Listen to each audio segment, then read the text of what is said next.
সম্মানিত ভিউয়ার্স, আসসালামু আলাইকুম। দেখতে পারতেছেন কলা বাগানে বৃষ্টির পানিতে নদীর মতো হয়ে গেছে। আপনার আজকে রাতে অনেক বৃষ্টি হয়েছে। বৃষ্টি হওয়ার কারণে দেখতে পারতেছেন কলা বাগানে কি পরিমাণ পানি জমা হয়েছে। তো পানি, আপনার বৃষ্টির পানি কোনো সমস্যা নেই, কলা বাগানে পানির সমস্যা নেই। পানি আপনার 2-1 দিনের মধ্যেই শুকিয়ে যাবে, এতে কোনো ক্ষতি নেই। কিন্তু আপনার যদি ঝড় তুফান হয় তাহলে একটু সমস্যা। ঝড় তুফানে কলা বাগানের গাছগুলি যেহেতু শিকড় এত শক্ত না বা নিচে যায় না, সেই জন্য আপনার গাছ পড়ে যায়, প্রচণ্ড বাতাসে গাছ পড়ে যায়। তো এই ঝড় তুফান না হলে বৃষ্টির পানিতে কোনো সমস্যা নেই। আজ রাতে অনেক বৃষ্টি হয়েছে, সাথে কিছু জ্বরও হয়েছে।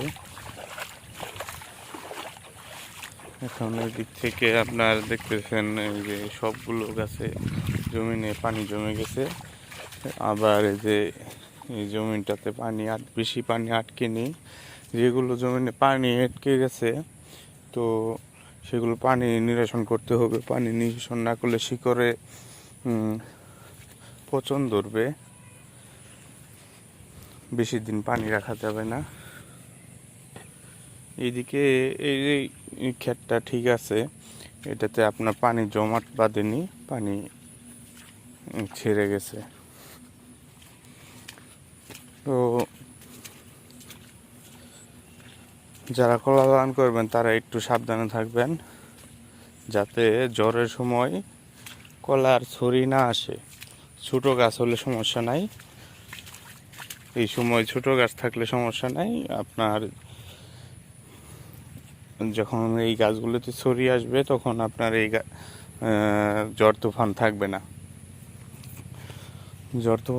না, সেজন্যই আপনার হবে, গাছে ওজন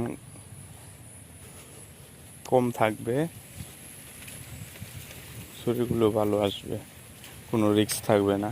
কিন্তু এই সময় যে বাগানগুলিতে ছড়ি আছে, সেই বাগানগুলি অনেক জ্বরের আশঙ্কায় আছে। যদি জ্বরে একটা গাছ পড়ে যায় তাহলে একটা ছড়ি শেষ। তো সবাই যারা কলা বাগান করবেন চিন্তা ভাবনা করে